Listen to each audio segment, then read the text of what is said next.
So we'll move to question time, and I have Senator Kovacic. Thank you. My question is to the Minister representing the Treasurer, Senator Gallagher.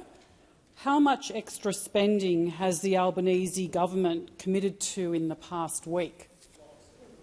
Thank you, Senator Kovacic. Minister Gallagher.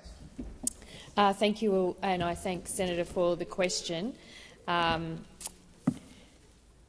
of those details will be released in the budget in the normal way, as people would expect. And the spending that we have supported, including paying super on PPL, and along with our other cost of living measures, are about supporting the community, easing cost of living pressures where we can, but continuing to repair the budget. And I would remind those opposite that we were the first government in 15 years to deliver a surplus, not to print the mugs that said you were back in black, but actually deliver the surplus. We have removed waste from the budget. We have sought savings and delivered those savings.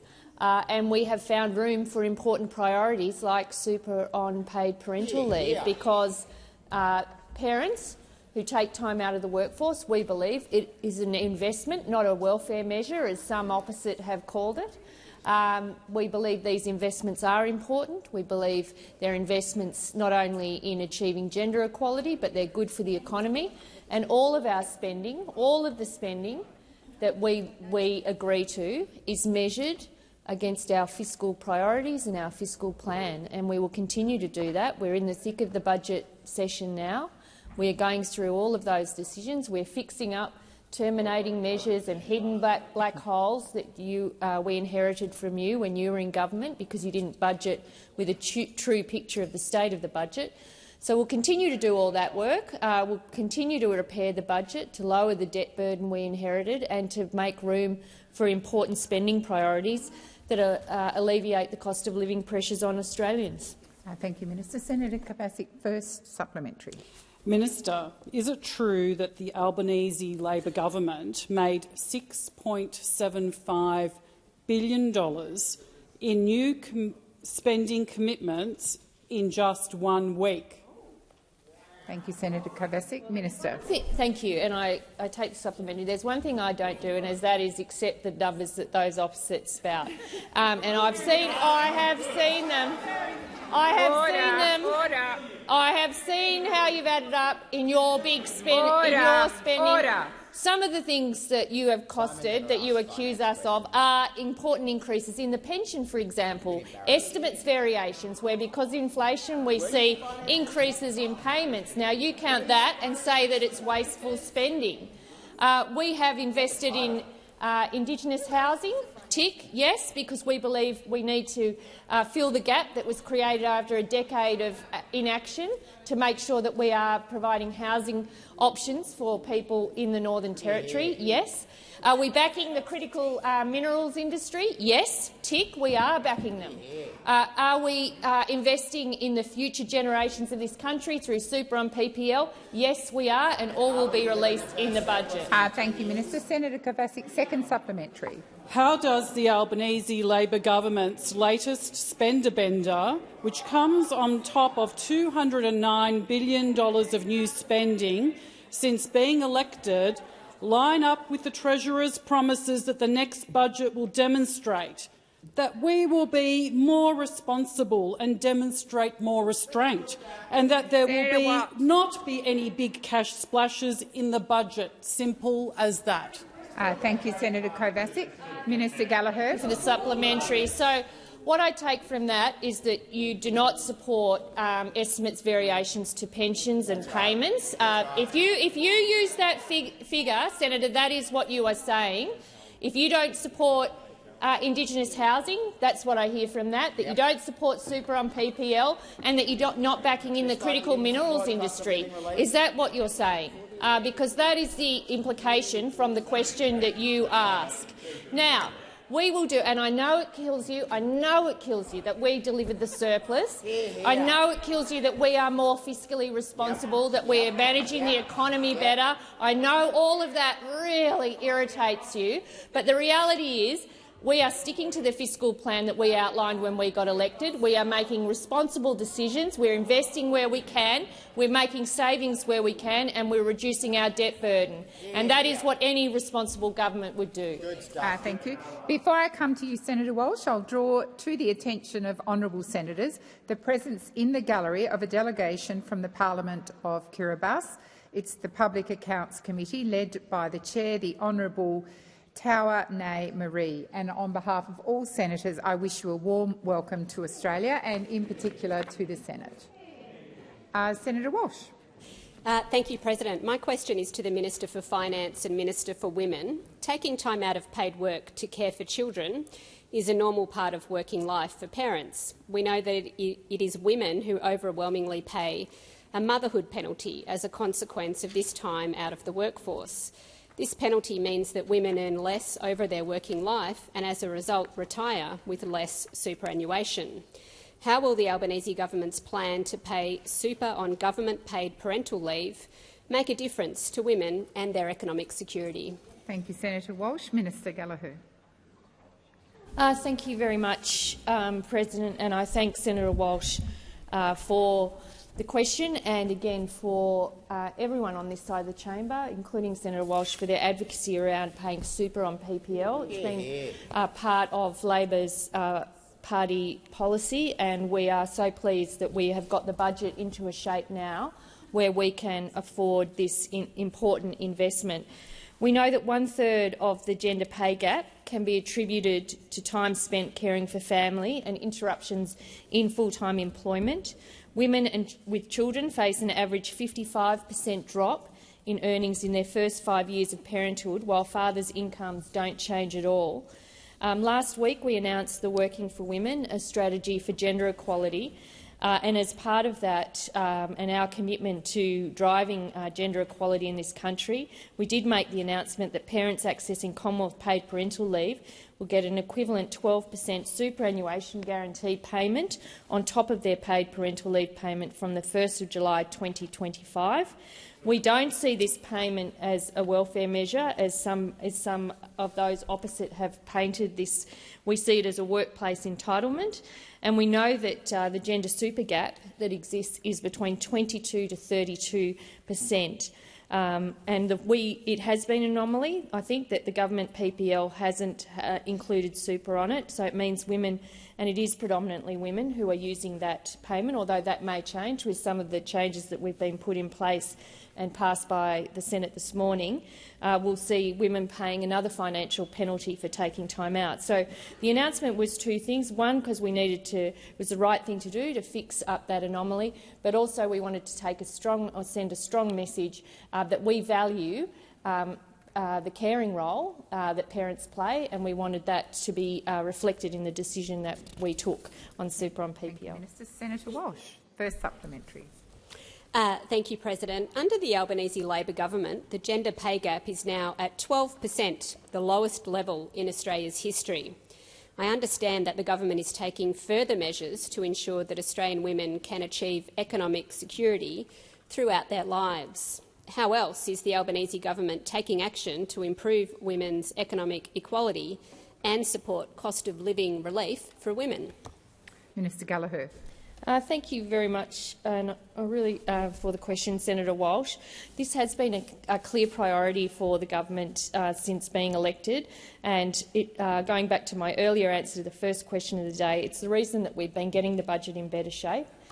Repairing it, removing waste, driving savings is so that we can provide the room for these important decisions that drive gender equality, so super on PPL, but obviously we've seen a number of other measures where we have increased investment, might be on single parenting payment. Again, 90% of single parents are women.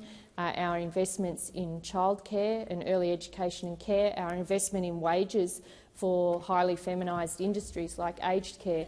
It's all part of our focus on driving a better outcome for women or working for women in this country. It will remain a priority for this government as we continue to work through that national strategy. Senator Walsh, second supplementary. Thank you. Minister, you've made it clear during your time as Minister for Women that listening to the views of women is an essential part of the policy process, including in developing the Albanese government's gender equality strategy, Working for Women. Why is it important to listen to women? And what difference does it make having women at decision-making tables? Minister Gallagher. Thank you very much, Senator Walsh. And I'm very proud, along with all of my colleagues here and in the other place, to be a member of the first federal government that has a majority of members who are women. That, of course, hasn't happened by accident, and we know that there are still some political parties that struggle with the role they want women to play in their political party. But we've made a very clear decision to increase the number of women, and it's paid off. We have talented women that make up 50% of the Labor government, and it does matter, and it does change decision-making, and it means that issues like driving gender equality are a real priority. And we have consulted and we have listened to women right around the country in terms of finalising our strategy. We had roundtables, we had surveys, we took feedback from thousands of women and women's organisations to make sure that we got this strategy right, and I look forward to implementing it. Thank you, Minister. Just before I come to you, Senator Chandler, I'll welcome a second delegation. So I'd like to draw to the attention of honourable senators the presence in the gallery of the Australian Political Exchange Council's 15th delegation from the Philippines, led by the Honourable Jenny Rosali Mendez. On behalf of all senators, I wish you a warm welcome to Australia and, in particular, the Senate. Senator Chandler. Thank you, President. My question is to the Minister representing the Minister for Foreign Affairs, Senator Farrell. In January this year, UNRWA sacked multiple staff members for alleged involvement in the horrific October 7 terrorist attacks, and funding for UNRWA was paused on the basis that alleged involvement by its staff in those attacks must be investigated. I note that these investigations continue and have not yet concluded. Will the government release the advice it received, which underpinned its decision to reinstate funding to UNRWA ahead of the conclusion of investigations? And can the minister outline what verifiable undertakings have been secured to guarantee Australian taxpayer dollars are reaching those in genuine need and are in no way accessed by extremists or by terrorists? Thank you, Senator Chandler. Minister Farrell. Thank you, President, and I thank the senator for her question, and also welcome the Filipinos here today. Kumusta? Oh, look at him now. Yeah. But to answer your question, that's the extent of my Filipino after 40 years of marriage. I'm sorry about that.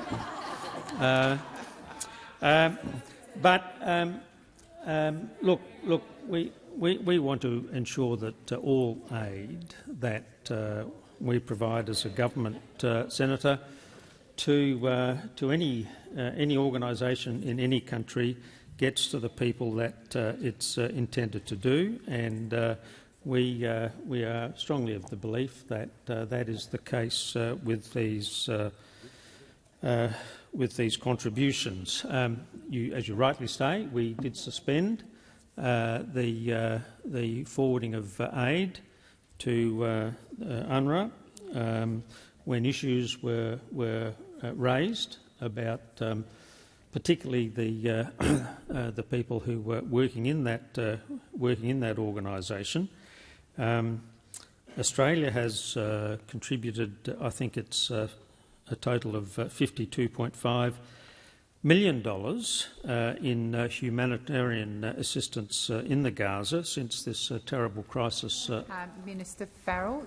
Senator Chandler, wait until you're called. Senator Chandler. Thank you, President. Point of order, and the point of order is on relevance. I asked about whether the government would release the advice that it relied upon to reinstate funding to UNRWA, and I asked the minister to outline what undertakings had been taken before the funding was re-released. I don't think the minister's gone anywhere near either of those questions. Thank you, Senator Chandler. There was an awful lot in your question, and I have been listening very carefully to the minister, and the minister is being relevant to your question. Minister, please continue.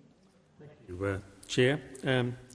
The allegations against UNRWA were obviously serious, they were grave, and they warranted an immediate and appropriate response. And as you may have seen, Senator, a number of countries, including Australia, have now taken the decision to resume humanitarian contributions in Gaza. Thank you, Minister. The time for answering has expired. Senator Chanda, first supplementary. Thank you, President. Speaking of other countries, did the minister or other government representatives consult with the United States prior to announcing the resumption of funding to UNRWA?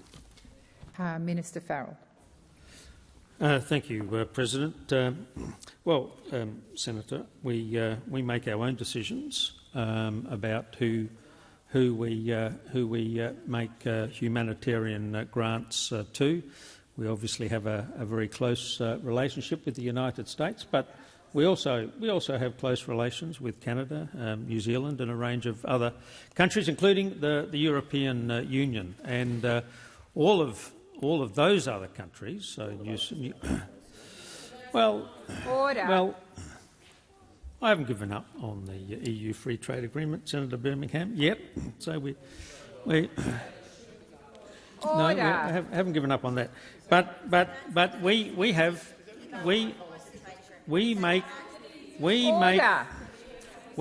make our, Senator McKenzie, we make our own decisions about who we give humanitarian aid to, as I mentioned before. Thank you, Minister Farrell. The time for answering has expired. Senator Chandler, second supplementary. Thank you, President. Minister, why is the Albanese Labor government acting in opposition to the United States, our most trusted international partner, who await the outcomes of the investigation into UNRWA and in the interim is pursuing alternate means of delivering more humanitarian assistance? Thank you, Senator Chandler. Minister Farrell. Well, I take issue with your original or your first statement there. I'm not sure that the United States is our most trusted ally. I would have said New Zealand in the whole history of time. The whole history of time is our I would say Order. I would have said our closest international ally is New Zealand. And, Minister Farrell, please resume your seat. I'm going to wait for order before calling the minister again. Minister Farrell. But we are very close to the United States. I freely concede that, and we'll continue to work closely with the United States on a range of international issues. The time for answering has expired. Senator Faruqi. Thank you, President. My question is to the Minister representing Minister Wong. Under intense pressure from the community and the Greens, the Labor government has been forced to reverse its disgraceful suspension of UNRWA funding. It is clear funding was suspended by Minister Wong without any evidence and compounded starvation and suffering for Palestinians. The Human Rights Watch, Oxfam and others have said Israel is using starvation as a weapon of war. At least 23 children in northern Gaza have died from malnutrition and dehydration. Senator Faruqi, I'm sorry, please resume your seat. Senator Faruqi has the absolute right to ask her question in silence from both sides of the chamber. Senator Faruqi. Thank you, President. The Human Rights Watch, Oxfam and others have said that Israel is using starvation as a weapon of war. At least 23 children in northern Gaza have died from malnutrition and dehydration in recent weeks, adding to over 13,000 already killed by Israel. In a world where Palestinians' lives mattered to the Labour Party, it would be an absolute political scandal for a sitting minister. The time for answering has expired. Well, they were shouting. Minister Farrell. Senator Faruqi, resume your seat. Senator Faruqi, your question was extremely long And regardless of interjections, I doubt you would have got to the end of it. You are not in a debate with me. I've asked you to resume your seat and not continue with such disorderly conduct as to keep reading the question. I've called the Minister. Minister Farrell. Thank you, President, and thank Senator Faruqi for her question. Well, of course, the Labor Party doesn't want to see anybody starving, and you know that's the case in respect of the Gaza, and that is why Australia has committed $52.5 million in humanitarian aid. And that's why Australia has resumed its contribution towards UNRWA and will continue to provide humanitarian assistance where it's needed in Gaza. I mean, the circumstances in Gaza are terrible. We all know that, the loss of life. We are making. Well, you want to hear the answer? You want to hear the answer? Well, we stopped. We stopped because there was good reason to. There was good reason. We stopped. We stopped because there was good reason to make a decision to review the contribution based on evidence that had been provided. And well, with respect, Senator Kim, there was evidence that resulted in this government making the sensible decision to review. But I mean, we have resumed the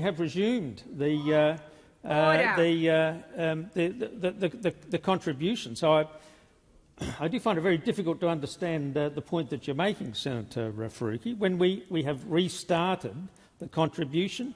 And as I said, that contribution totals $52.5 million in humanitarian aid to the Gaza.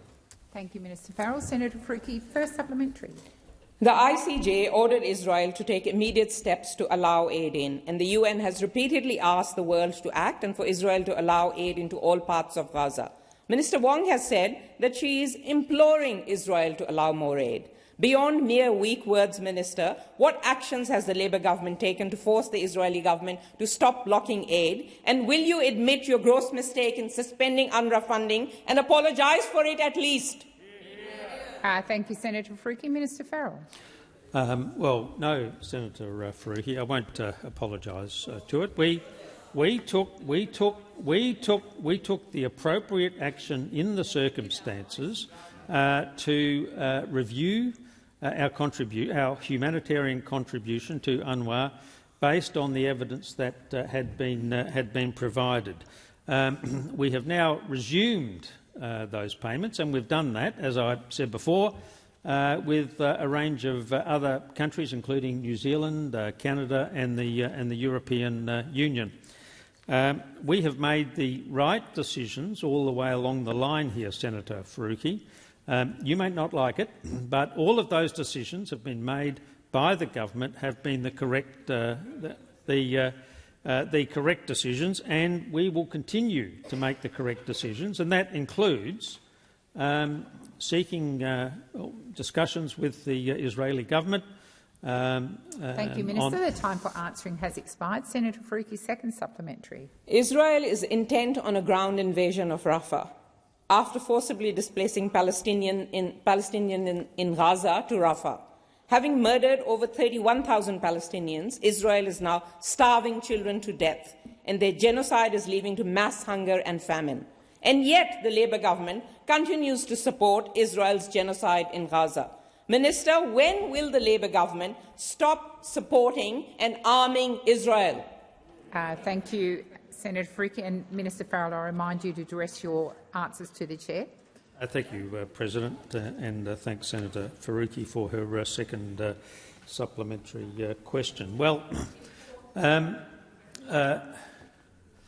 mean, it's as if those terrorists in Hamas in October last year don't exist, based on your question, Senator Faruqi. What you have to understand is that almost 1,300 men, women and children, innocent men, women and children, on the southern border of Israel were massacred in a terrorist assault by Hamas. Now, we took the decision. The government took the decision. The government took the decision that the Israeli government had. Minister Farrell, please resume your seat. Senator McKenzie, when I call order, it applies to you. Interjections between you and Senator Rice across the chamber are incredibly disorderly. I'm asking all senators not to interject. Minister Farrell. Thank you. But as I said, it's as if those events did not occur. The Australian government took the correct decision. Thank you, Minister Farrell. The time for answering has expired. Senator Ghosh. President, this is not my first speech, and my question is to the Minister representing the Prime Minister, Senator Farrell. With reference to the Cabinet's visit to the Northern Territory last week and the government's announcement of a significant package of economic development and cost of living measures, can the Minister update the Senate on the impact of these announcements last week by the government, including housing, education and critical minerals, and how they will benefit all Territorians? Thank you, Senator Ghosh. Minister Farrell. Thank you, President, and thank Senator Ghosh for his question and wish him a very long and successful career in this place. Last week, the entire Albanese Cabinet made a trip to the Northern Territory, with ministers getting onto the ground to hear first-hand from communities, industries and our Territory colleagues. During the trip, our government delivered billions of dollars in investment for projects right across the Northern Territory in areas such as education, health and resources. Minister Clare announced, for example, that our government will deliver at least an additional $737.7 million for public schools in the Northern Territory, which, when combined with a further $330 million from the Territory government, will change lives for kids across the Northern Territory. Minister Burney joined with the Prime Minister to announce a landmark $4 billion investment for remote housing in the Northern Territory to help close the gap between Indigenous and non-Indigenous Australians and make a major difference to the lives of people living in remote communities. With the 50th anniversary of Cyclone Tracy approaching in December, our government will also invest $600,000 to install monuments to memorialise those whose lives were changed forever during that disaster.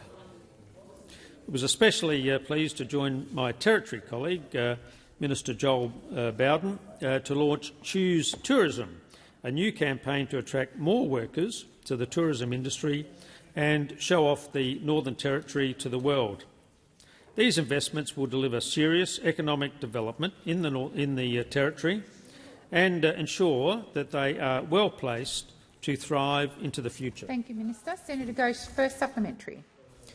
I thank the Minister for his answer and for highlighting the major investments the government is making in the Territory. Can the Minister also update the Senate on our government's investments in critical minerals and rare earth projects in the Northern Territory and how they will not only support economic development but also increase trade with our key partners? Thank you, Senator Ghosh. Minister Farrell. Thank you, President, and thank Senator Ghosh for his first supplementary question. And yes, I can answer that question, Senator. The Albanese government is committed to supporting our critical minerals sector, which will help Australia become a renewable energy superpower. That's why we announced $840 million in loans and other financial support for Arafura Resources to build the first integrated rare earth mine and processing facility near Alice Springs. This project involves mining, processing and exporting of rare earths to our long-standing trading partners like the Republic of Korea, Germany and the United States for renewable technologies like electric vehicles and wind turbines. Investments in projects like this means more jobs, including value-adding jobs for Australian workers in Alice Springs on these projects. Thank you, Minister. The time for answering has expired. Senator Ghosh, second supplementary. Thank you, Minister. Can the Minister outline to the Senate why these investments are essential in helping Australia's transition to become a renewable energy superpower? Thank you, Senator Ghosh. Minister Farrell. Thank you, President, and thank Senator Ghosh for his second supplementary question. And yes, I can answer that question. Our government wants Australia to seize the economic opportunities of the transition to a renewable, cleaner economy. The critical minerals which will come from this project are essential for the technologies that will power our net zero future, from batteries to electric cars to wind turbines.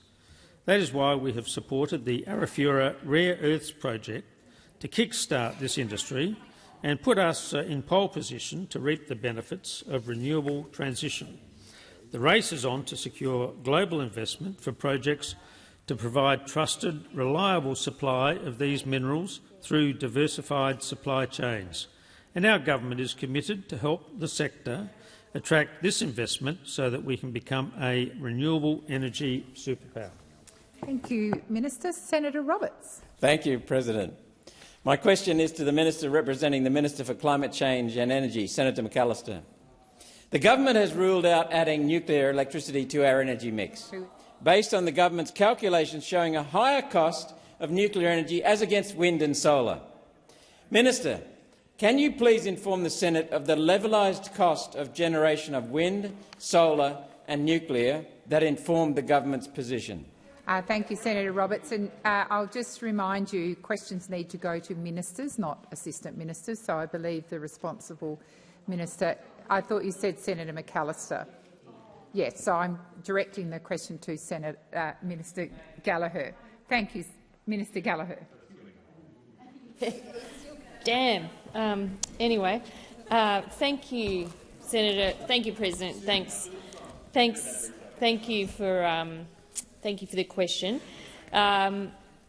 The advice the government has, and I think this is understood by everyone who's been following the energy discussion, is that nuclear energy is very slow to build.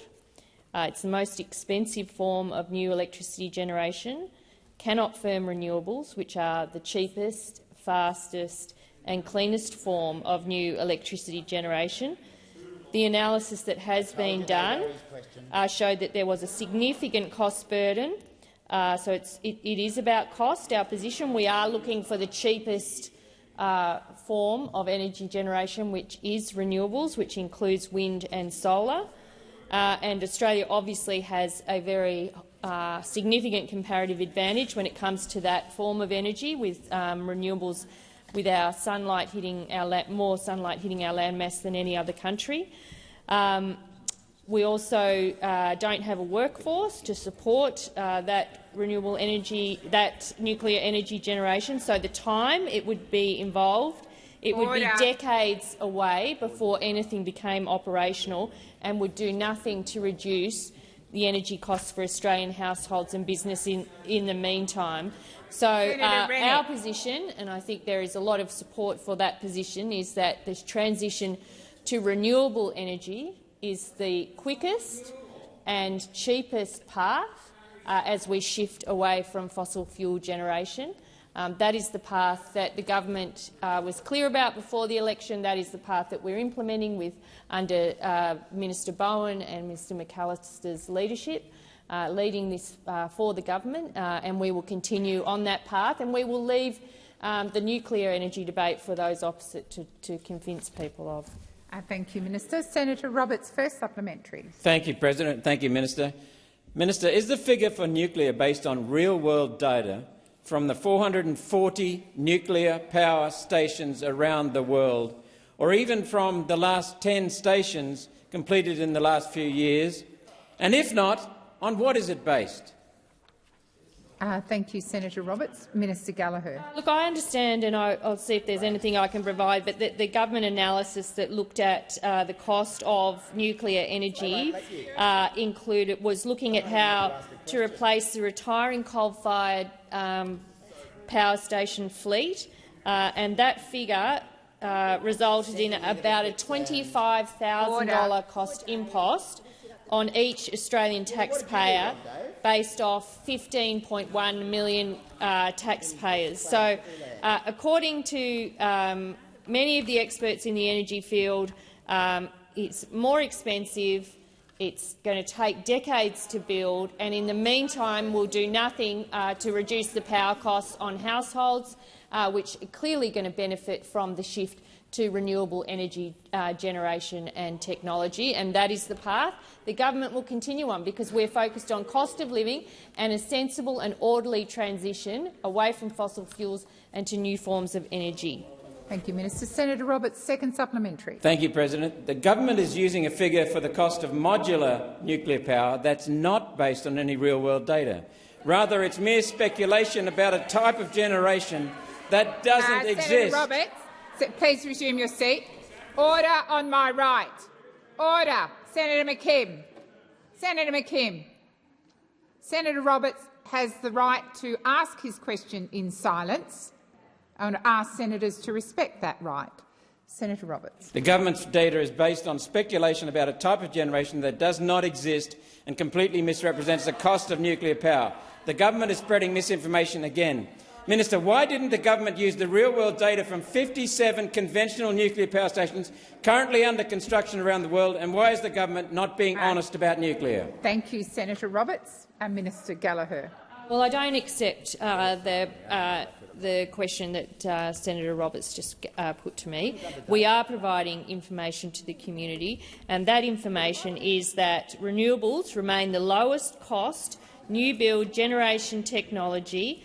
That is clearly a fact. Now, we have also done some analysis, and I think you'll find it hard to find any expert that says nuclear isn't expensive or isn't going to take too long to build, including how you generate a workforce around this and the time it will take to do that. Based on the work that we need to happen now.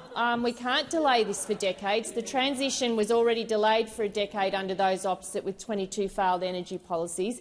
In 18 months, we're getting on with it, and we are in that transition, and we will focus on renewables as the lowest cost form of energy generation that will help households with those cost of living pressures. Senator Rennick, I called you a number of times and I called the chamber to order. May I invite you to make your contribution at some other time and not question time? Senator Sharma. Thank you, President, and this is not my first speech. My question is to the Minister representing the Minister for Home Affairs, Senator Watt. Minister, how many of the more than 2,000 visas granted to Palestinian document holders following the 7th of October have since been cancelled, and how many of those cancelled have now been reinstated? Thank you, Senator Sharma. Minister Watt. Thank you for the question, Senator Sharma. I think it might be your first question in this chamber.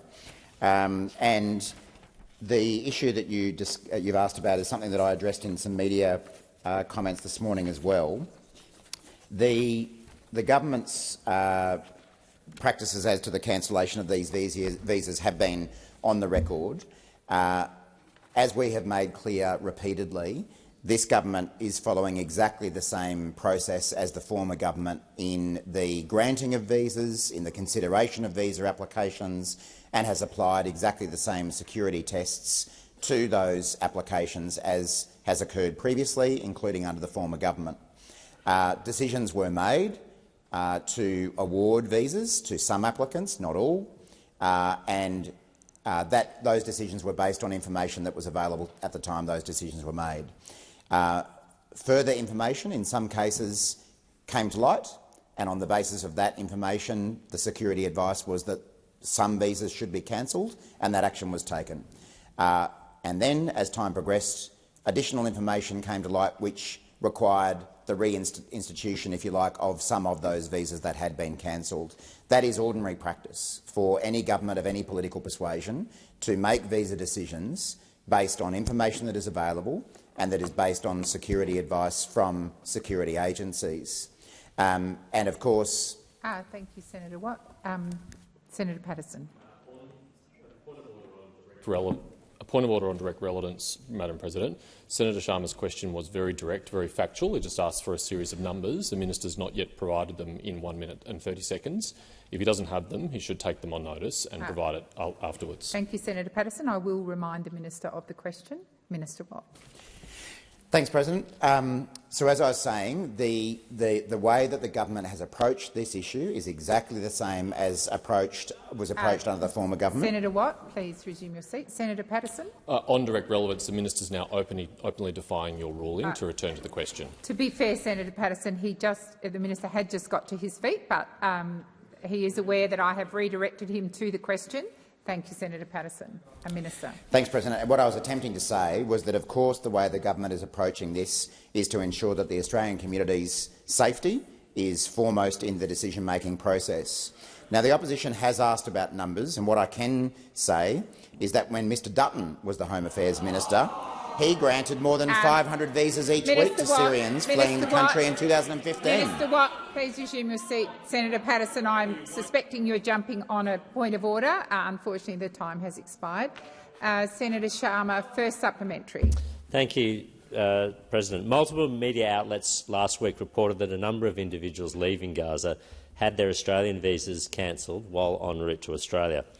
Last night, the ABC reported that some of these decisions are now being reversed, with additional security and other checks conducted by the Home Affairs Department now complete. Minister, what additional checks did the Department of Home Affairs conduct that led to the cancellation and subsequent reinstatement of these visas? Thank you, Senator Sharma. Minister Watt. Thanks, President. Thanks, Senator Sharma. Well, Senator Sharma, I would expect that as an experienced member of parliament and a former diplomat, you would know that governments do not provide that level of detail about security advice that they receive. And simply being a member of the opposition doesn't automatically entitle you to ask those sorts of questions or get that sort of information. You would surely know that governments don't provide that kind of security information. What I can also say is that the Department of Home Affairs routinely cancels visas. That department has done so under this government, they have done so under the former government, they have done so for time immemorial. And that's because all non-citizens who wish to enter or remain in Australia must satisfy the requirements of the Migration Act. And all non-citizens are required to meet health, character and security criteria. They're required to undergo security checks and are subject to ongoing security assessments. That is the gut practice under this government, as it was under the former government. Minister. Senator Sharma, second supplementary. Thank you, President. On 28th of February, when asked by the opposition to confirm whether adequate security checks were conducted on all of the individuals from Gaza who were granted visas, Minister, you assured us they were and went on to chastise the opposition for attempting to whip up fear. Minister, is it still your evidence that all necessary security checks were conducted on all of the individuals from Gaza before they were granted visas? Thank you, Senator Sharma. Minister Watt.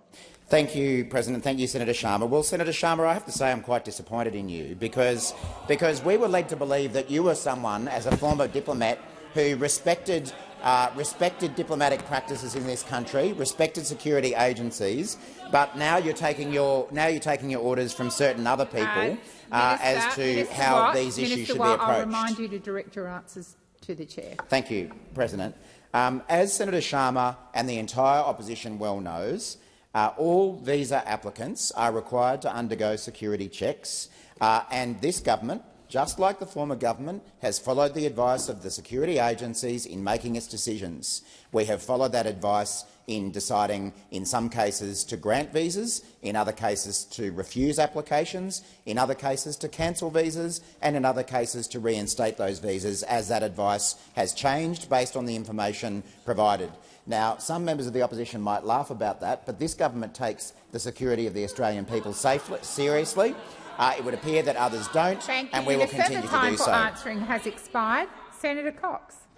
Thank you, President. My question is to the Leader of the Government, representing the Prime Minister, Minister Farrell. The government's first legislative act of the year has been to silence First Nations voices, breaking an election promise to strengthen the environment laws by allowing gas companies to bypass environment and consultation requirements completely. Last week's rushed half-day hearing into a bill revealed a wide range of stakeholders that had no idea about the bypass provision and called for it to be removed. Outside of your gas donors, who did the government consult with, specifically regarding Schedule 2, Part 2 of this bill, and specifically which First Nations groups were consulted and over what period of time? Thank you, Senator Cox. Minister Farrell. Thank you, President, and thank Senator Cox for her question. Look, as I spoke about in an earlier answer, the Cabinet has been to the Northern Territory only last week, and one of I guess the developments in the Northern Territory is that there will be a supply of gas coming from the Northern Territory to assist particularly the east coast of Australia with guaranteed and reliable gas supplies. So this government doesn't apologise for continuing to support the gas industry and ensure that the lights stay on, so that even basket weavers like yourself, Senator Cox, can have light at night time. Minister Farrell, withdraw that comment. I withdraw. Thank you. Please continue. Did you wish to continue, Minister? No, he sat down.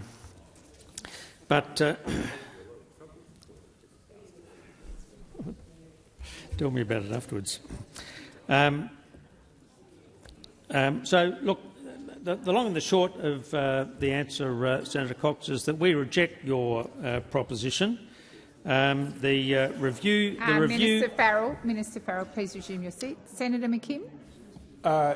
Thank you. Well, this is an obvious point of order on relevance, President. Senator Cox didn't make a proposition. She asked some questions. We are two-thirds of the way through, and Senator Farrell has not even gone close to answering the question. I am yet to hear your point of order. Relevance. He has not been relevant to the question in any way. There was a preamble to the question, and there was a specific reference to Schedule 2 at the end of the Senator Cox's question. I am more than happy to draw that to the minister's attention, but the minister has been relevant to the question. Minister. So a public consultation process was run between the 12th of January and the 8th of March 2024, and there will be, well, this was your question. This was your question, and I'm answering it directly. There will be future consultations in the first half of the year. All provisions of the bill were outlined in the explanatory memorandum, and that was outlined by Minister King in her second reading speech. The bill is currently subject to— Thank you, Minister. Time for answering has expired. Senator Cox, first supplementary. Yeah, as usual, we get no answers. This is the second piece of legislation in 8 months that the Albanese government has introduced to financially benefit gas corporations. In previous question times, Senator Wong admitted that the sea dumping bill was for Santos. Yeah. So will you be equally forthcoming and advise the Senate that this Schedule 2, Part 2, is fulfilling Santos's requests to the Minister for Resources? That's right. Thank you, Senator Cox. Minister Farrell. Thank you, President, and thank Senator Cox for her first supplementary question. Senator Cox, the reality is that this government, the Albanese Labor government, is moving towards net zero. We have a policy of achieving net zero by 2050, but there's a long time between right now and getting to that point in time. And one of the things that's absolutely vital is that we keep the lights on, that we keep industry going, and we keep people in jobs until we can make that transition. Now, I talked in one of my earlier questions about the fact that we are supporting the development of the extraction, the processing of rare earths and critical minerals in the Northern Territory. We're doing that because the long-term future— Thank you, Minister. The time for answering has expired. Senator Cox, second supplementary.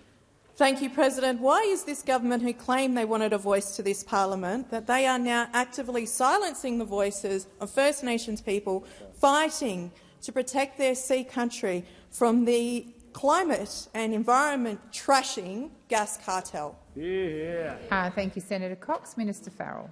Thank you, President. Well, I've just explained to you the consultation process that has gone on, and we continue to have discussions about this. But the reality, Senator Cox, and it beggars belief that the Greens can't understand that. You can't turn a switch, turn gas off, and turn renewable energy on. You cannot do that. It's impossible to do it. So, in the meantime, Minister Farrell, please resume your seat. When there's silence in the chamber, I'll address Senator Cox. Senator Cox. Thank you, President. Point of order on relevance. I asked why this government, who said they wanted a voice to parliament, are now denying First Nations people who want to oppose these gas projects on their own country and in sea country, why this government is doing that actively. I believe the minister's being relevant. I'll continue to listen carefully. Minister Farrell. The reality, Senator Cox, is that we're not going to get to net zero overnight. There's got to be a transition. There's a transition from where we are at the moment. We're engaging. I mean, this is a government that supported a voice to Parliament for Indigenous Australians. In my home state of South Australia this weekend. Thank you, Minister Farrell. The time for answering has expired. Senator Pratt. Thank you, President. My question is to the Minister for Agriculture, Fisheries and Forestry, Minister Watt. Over the last few months, the spotlight has been shone on our supermarkets, with countless reports of complaints about pricing practices.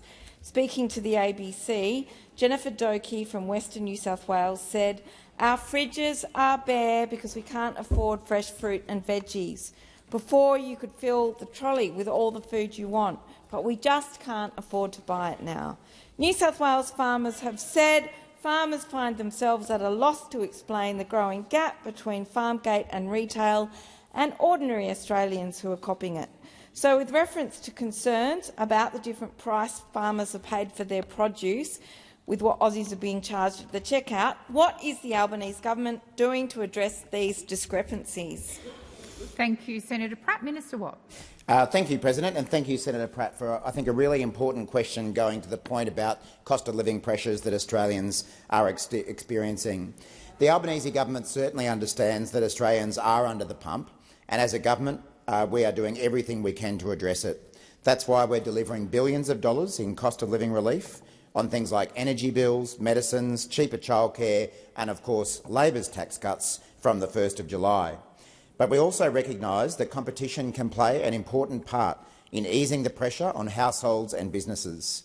After a wasted coalition decade, Labor is getting on with the job of making the Australian economy more competitive and fairer for producers and consumers. We've increased the penalty for anti-competitive conduct and banned unfair contract terms. Last year, we reviewed the Food and Grocery Code of Conduct's dispute resolution provisions, and this year we've asked Dr Craig Emerson to review the code itself. Dr Emerson's review is looking at the relationship between farmgate and retail prices and whether or not there can be more transparency in the food supply chain. The code was originally put in place to address the imbalance of market power between supermarkets and their suppliers, especially smaller producers and farmers. But many farmers have certainly spoken to me about how hard they find it to deal with the supermarket chains and the lack of transparency that exists in those negotiations. This review of the code marks an important step towards understanding how our supermarket sector is working to deliver fair prices for everyday Australians and for our hard-working farmers. As part of the review, I convened 2 roundtables, one with primary producer groups and another with processor groups and unions, so that they could have the opportunity to put directly to Dr Emerson their views about how the agriculture sector should be operating. We've also initiated an ACCC inquiry into supermarket prices and commissioned Consumer Group Choice to provide quarterly price reporting. Minister. Senator Pratt, first supplementary. Thank you, Minister. In Evidence of which you're aware given during the public hearings of the Senate Select Committee on supermarket prices.